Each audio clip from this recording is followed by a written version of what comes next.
Tutor, buen día. Presentación de Administración Moderna, UMB Virtual, presentado por Germán David Vargas Garzón. Fundamentos de la Administración. Las manifestaciones de la Administración se dieron en la Edad Moderna y en la época contemporánea. En la modernidad se dieron que en este periodo de la Administración se da de acuerdo con dos grandes acontecimientos, los cuales son el descubrimiento de América en 1942 y la Revolución Francesa de 1789.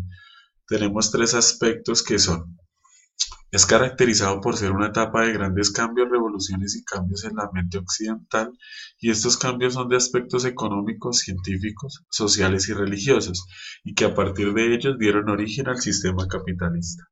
El segundo aspecto es que, por lo tanto, los principales acontecimientos de la era moderna se pueden enumerar de la siguiente forma.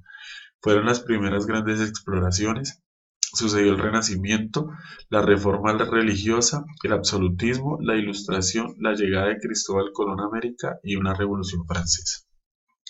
El tercer aspecto nos dice que la revolución comercial se dio con la transición ocurrida del modelo económico feudalista al capitalista, y este cambio afectó a las grandes potencias de la época como lo eran España, Portugal e Inglaterra.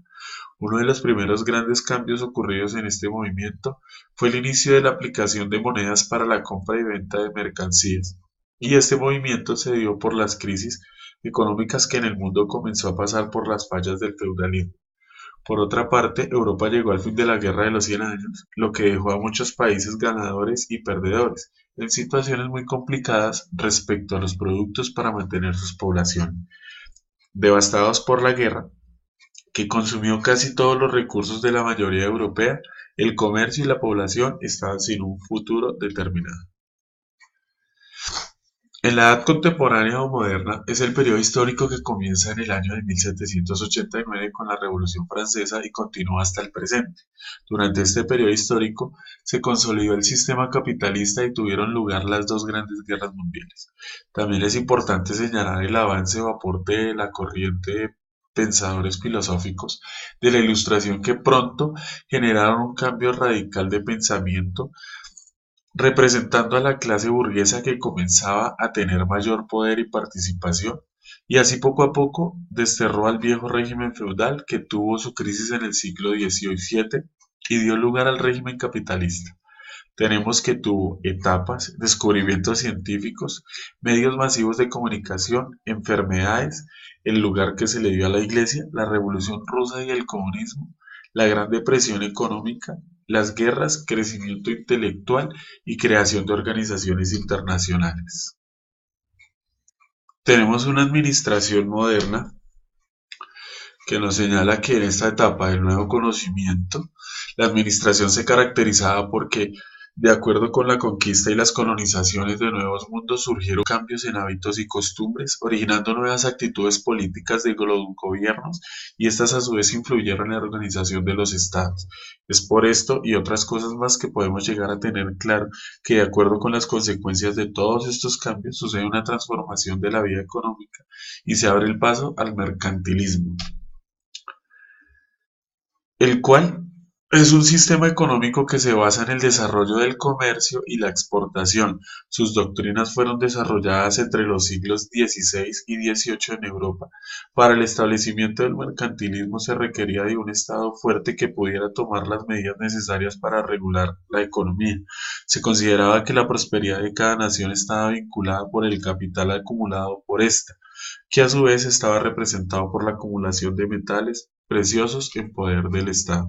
Tenemos una transición que ocurre en esta época y se incluyen prácticas administrativas que llegan a formar parte de toda la transición de tiempo atrás y que tuvo como antecedentes la teoría de la administración, y en realidad habían surgido varias, pero una de gran relevancia era la administración cameralista, que nos dice que el cameralismo era una disciplina que empezó simplemente como una política dedicada a fortalecer las finanzas reales. Desde este punto de vista resaltaba el que era la única medida de interés de la riqueza de un país, y a su vez era la cantidad de impuestos que era posible recaudar. Sobre esa base se empezaron a buscar políticas que promovieran las actividades económicas de las diferentes principalidades alemanas de la época y obstaculizar las importaciones. que en esa época, y a diferencia de los imperios ingleses, franceses o españoles, no significaban importaciones desde otros países, sino que más bien era de otras regiones alemanas. Al mismo tiempo, se empezaron a desarrollar sistemas que permitieran la recaudación efectiva de impuestos y tributos, etc. Tenemos luego las funciones de la gerencia como un segundo tema, y dice que gerenciar es saber guiar a la organización hacia la maximización de sus fortalezas, teniendo y o conociendo el saber posicionar las fortalezas de las organizaciones en nuevos lugares y que estos lugares deben ser donde no se tienen oportunidades. Es abrir caminos donde no los hay. Es saber construir confianza, haciendo del compromiso el puente de conexión de gerencia con las altas capacidades de personal como permanente estilo laboral. Es guiar las fortalezas y oportunidades que se tengan para así mismo saber ubicarlas en los lugares que no hagan perder nuevas oportunidades. Es saber distanciar las propias debilidades para no ser presas de las amenazas. Y es saber usar la utilidad racional en la aplicación de la administración de las propias capacidades, de los propios bienes y en la permanente toma de decisiones. Tenemos que alguna de las claves más importantes de un buen administrador, que se vuelve gerente, es que motiva y estimula a su equipo de trabajo. Se rodea de gente entrenada y comprometida con su propio crecimiento. Piensa, analiza y busca oportunidades. Supervisa y genera nuevas ideas respecto a los procesos. Toma opiniones de su personal, escucha y da criterios con respeto. Debe ser consciente de su propio crecimiento y el de su equipo de trabajo debe estar ligado al buen desarrollo de los procesos de cada una de las empresas administradas. Estas son mis fuentes de consulta, la bibliografía, espero cumpla con los parámetros exigidos para el desarrollo. Gracias.